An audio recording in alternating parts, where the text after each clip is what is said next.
In the peaceful mountain town of Silverwood Ridge, the police station had settled into its usual evening calm. Officers typed reports, radios crackled lightly, and a soft rain tapped against the windows.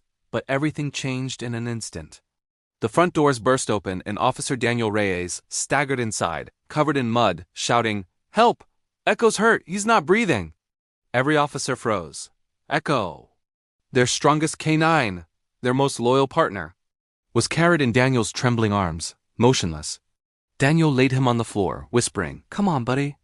Please don't do this." The officers rushed in, forming a circle around their fallen friend. Echo, a proud sable German shepherd, once full of fire and strength, now lay weak, his breath shallow and fading. They lifted him into the back of a patrol SUV, and within minutes they arrived at Silverwood Veterinary Clinic. The rain had turned into a storm, lightning tearing across the sky as they carried Echo inside. Dr. Marina Holt, the town's most experienced veterinarian, rushed toward them. One look at Echo's dull eyes and she whispered what they all feared. "He doesn't have much time." She placed her stethoscope gently on Echo's chest and swallowed hard. "There's internal bleeding." "I'm losing his heartbeat." The officer stepped back, some turning away, tears burning in their eyes. Officer Daniel knelt beside Echo, placing his forehead against the dog's. "You saved my life last year, remember? Don't leave me like this." "Not like this." Dr. Marina prepared a syringe, the sedative used when there's no hope left. She whispered, "If anyone wants to say goodbye." "Now's the time." And then the door burst open again. A small voice cried out, "Wait, please don't." A little girl, Lila Sanders, ran inside, clutching a stuffed toy dog to her chest. She raced to Echo's side and gently placed her tiny hand on his paw.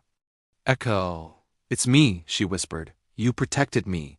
Please wake up. Months ago, it was Echo who had found Lila when she went missing in the woods.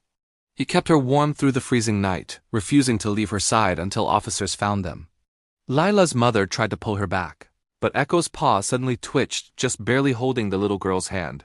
Dr. Marina blinked. "Wait, his heart rate. It's slightly rising." She rushed back to her equipment. "This is an organ failure. He's not dying from age or injury. There's something lodged in his airway. Something blocking his breathing." The officer stared at her. "You mean you can save him?" Daniel asked, voice shaking. Dr. Marina nodded, determination returning to her face. "I can try, but I need to operate now. Everyone clear the room." Lila leaned in and kissed Echo's head. "Please come back," she whispered. Echo was rushed into the emergency surgery room. The red in-operation light flicked on. For the next hour, the officers waited silently in the hallway. Daniel sat with his hands covering his face. Lila held his sleeve. Her mother prayed under her breath. Then, the light turned off. The door opened. Dr. Marina stepped out, mask lowered, eyes tired, but smiling. "He made it," she said softly. "He's a fighter. A true hero." Daniel let out a breath he didn't realize he'd been holding. Tears streamed down his face as the entire hallway erupted in relief. They walked into the recovery room where Echo lay wrapped in warm blankets, breathing deeply and peacefully. Lila rushed forward, gently hugging his neck. Daniel stroked his fur and whispered, "You came back to us." "Good boy."